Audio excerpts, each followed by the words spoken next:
Good morning. You're listening to FloorDaily.net, and I'm Kemp Harr. I'm at the NFA meeting at the Westin in Savannah, and I'm with Phil Koufidakis, the president of Baker Brothers in Phoenix. Phil, how you doing? I'm doing great, Kemp. Thanks. I know you're tired. The members met for a full day, just got out, and I've called you. I want to talk to you about several things. One, the fact that you're 75 years old. Real background, you have 7 stores in the Phoenix area. The brand's been there 75 years. You actually went through the supply side of the business for a little while, and then how many years have you been at Baker Brothers? I came out in 2003 to run the business, so 17 years. So when you said I'm 75, I'm like, I look pretty dang good for 75. All right, before we get to all that, first let me applaud this group for having a meeting. It's fun to be here. We're all being responsible. Everybody's temperature's been checked, but it's great to see everybody. Tell us how the group's doing. Well, I think as a whole, the group is doing great. You know, everybody seems to be good as far as business goes, as far as health goes, which is really important. I think you're right. You know, the group has taken a leadership position on trying to get back together and doing it safely, and I think we all feel strongly that we can do it that way. You know, on a personal note, it's been unbelievable to see everybody again and to be able to exchange some ideas again because we've all kind of been locked in our bunkers for the last 6 months. Isn't it interesting how the residential side of the business has taken off? I mean, there are some people probably in the room in there, they're going to have a better 20 than they had in 19, wouldn't you say? Oh, I think there's no question about it. The conversation on March 31st versus August 31st are diametrically opposed. You know, there was a lot of concern as I talked to a lot of the members back when everything was getting shut down, and everybody had a lot of great concern. And today it's completely the opposite. It's more forward thinking. So with Baker Brothers, do you think your 20 will beat your 19? I would say yes. Okay. Let's just go yes. Okay. Power of positive thought. Uh-huh. Well, that means you've got to be pretty close right now. One of the unique things about Baker Brothers, you kind of go along with some different brands. Like I know you're a big supporter of Dixie, and you also got a nice big rug business, don't you? We do, and so we are really floor covering specialty. And as I say to people all the time, we are definitely more like Nordstrom than we are Walmart. And so we specialize in better brands.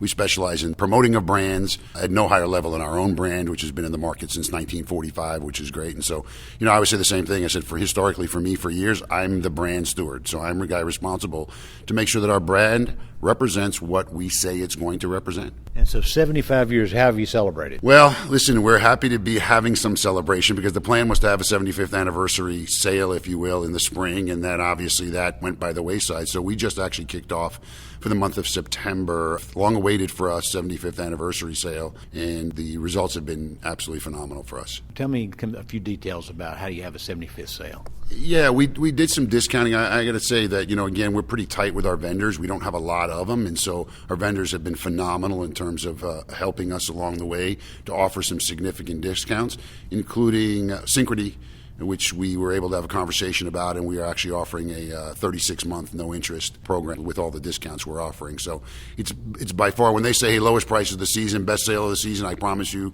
that for us this is it and will be it.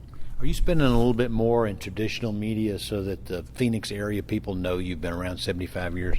Well, actually, we've shifted. You know, so for so many years, we wanted to go digital bigger, and every year we did a little bit more and did a little bit more. And this year we've gone by far and away to the biggest. I mean, we used to do a lot of newspaper. We don't do newspaper anymore.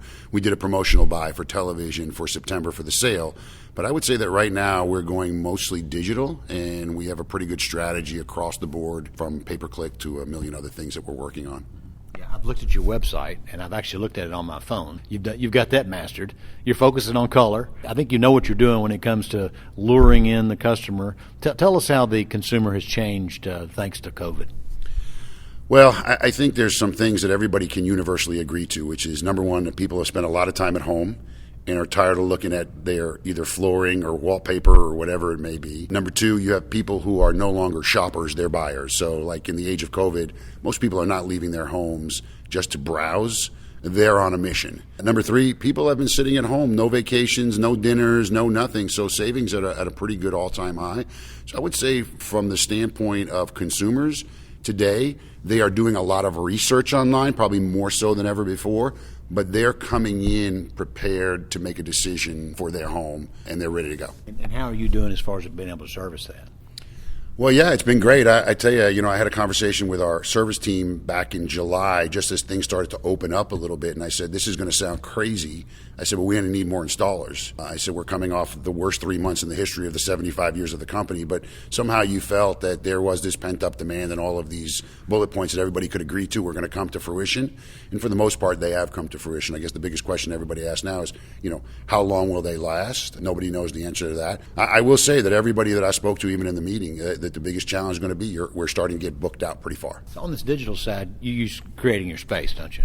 I do, and I've used them for years for the website itself and for some retargeting and some for other things. But this year when the pandemic hit and they shut everything down, I cut my advertising 100%, and I got out of it. And so when it was time to ramp it back up, I decided to go with Creating Your Space to not only handle the website itself and some other specialty items, but straight across the board, and been incredibly pleased with the work they do.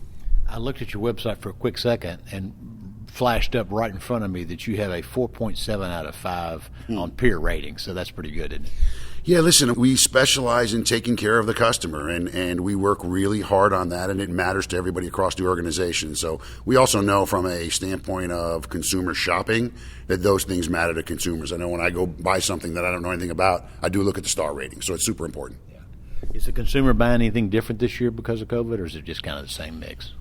I think it's probably the same mix. I think we're seeing a little bit more carpet than in the last year, and I think that that's kind of that carpet in, carpet out type thing, and so that's kind of good. We're also seeing a lot of do-it-yourself stuff. People have a little time on their hands, so they're tackling projects they might not tackle normally. And then, of course, luxury vinyl continues to lead the charge in terms of what people are wanting to buy. At this meeting, I think there's 43 members, all but about 10 came, right?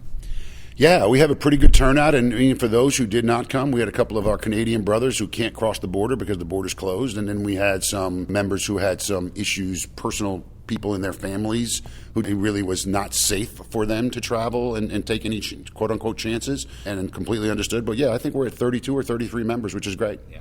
Last question, there's not going to be a Surfaces in season 1, so what are you going to do about finding out? I guess you'll use the NFA and that relationship to find out what's new for next year, right?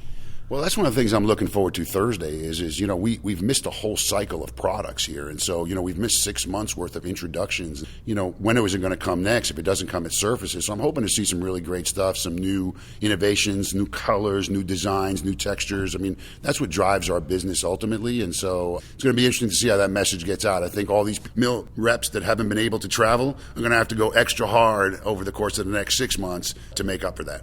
All right, so 75 years, you're still having fun? You still planning to hang in with it? Yeah, I love it, man. I mean, I love my business. I love the people who work for the company. I mean, we're really blessed to have an amazing group of people. And that's what makes it fun to go to work every day. Of course, coming to an NFA meeting actually gives you a bigger boost than you would imagine because you share an incredible bond with these people and reminds you of why you do what you do.